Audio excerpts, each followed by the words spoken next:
తోటకూర ఫ్రైకి కావలసిన పదార్థాలు: కరివేపాకు, ఆవాలు, పచ్చిమిర్చి, వెల్లుల్లి, కొద్దిగా పెసరపప్పు, జీలకర్ర. 2 ఈ సైజులో టమాటాలను తీసుకోండి. కడిగి పెట్టుకున్న ఆకుకూరను కూడా తీసుకోండి. పోపు దినుసులన్నింటినీ ఆయిల్లోకి ఇలా యాడ్ చేసుకోవాలి. అదేవిధంగా టమాటాలను కూడా యాడ్ చేసుకోవాలి. ఆ తర్వాత ఆకుకూరను కూడా ఇదే పోపులోకి యాడ్ చేసేసేయండి. కాసేపు ఫ్రై చేయాలి.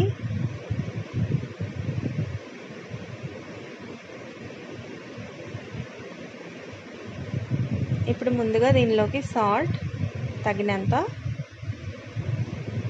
కొద్దిగా జీరా పౌడర్, ధనియా పౌడర్, పసుపుని యాడ్ చేసుకున్నాం.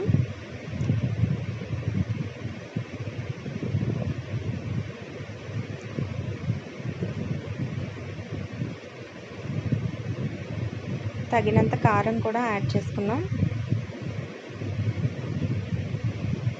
ఇప్పుడు మూత పెట్టుకుందాం. కాసేపు మూత పెట్టుకుని ఒక 10 నిమిషాలు ఉడికించిన తర్వాత మనకి ఈ విధంగా తయారవుతుంది. సో దీన్ని దగ్గరగా ఫ్రై చేసుకుంటే మనకి తోటకూర పెసరపప్పు కర్రీ